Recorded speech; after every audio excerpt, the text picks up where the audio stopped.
మెదక్ జిల్లా చేగుంట మండల కేంద్రంలో వందే మాతరం గీత కార్యక్రమం ఘనంగా నిర్వహించారు. వందే మాతరం రాసి 150 సంవత్సరాలు పూర్తయిన సందర్భంగా భారత ప్రభుత్వ ఆదేశానుసారం జిల్లా పరిషత్ ఉన్నత పాఠశాల చేగుంటలో వందే మాతర గేయాన్ని విద్యార్థులతో సహా ఉపాధ్యాయులు, పోలీస్ సిబ్బంది ఆలపించారు. ఈ సందర్భంగా చేగుంట ఎస్ఐ చైతన్య కుమార్ రెడ్డి, ఎంఈఓ నీరజలు మాట్లాడుతూ వందే మాతర గేయం భారతదేశ స్వాతంత్ర ఉద్యమంలో జాతీయ స్ఫూర్తిని నింపిందని, అది రచించి 150 సంవత్సరాలు పూర్తి చేసుకున్న సందర్భంగా వందే మాతర గీతాలాపన చేయడం సంతోషమని అన్నారు. వందే మాతరం రాసి 150 సంవత్సరాలు పూర్తయిన సందర్భంగా జాతీయ స్ఫూర్తిని ఆదర్శంగా తీసుకుని భారతదేశం ప్రపంచంలో భారతదేశం విశ్వగురువుగా ఎదగడానికి అందరం ప్రయత్నం చేయాలన్నారు.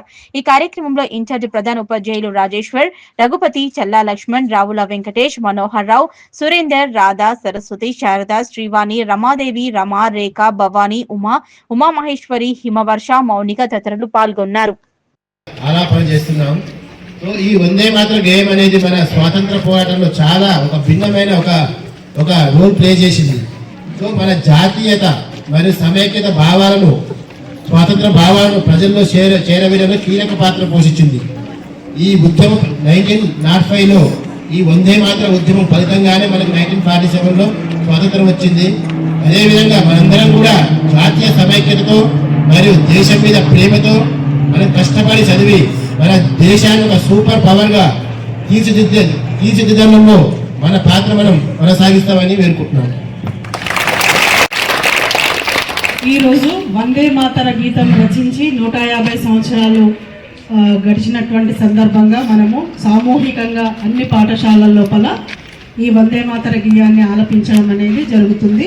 మీకు అందరికీ తెలుసు, ఇది మనము ప్రార్థనా సమయం లోపల పాఠశాలల లోపల రోజు దీన్ని పాడడం అనేది జరుగుతుంది.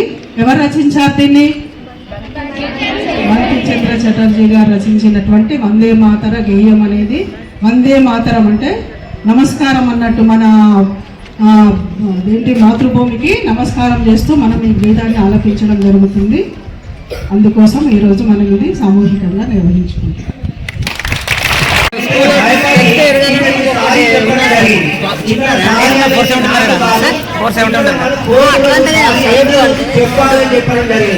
కోర్టులో సారీ చెప్పాలని అక్కడ కూడా ఆ జడ్జి కూడా అక్కడ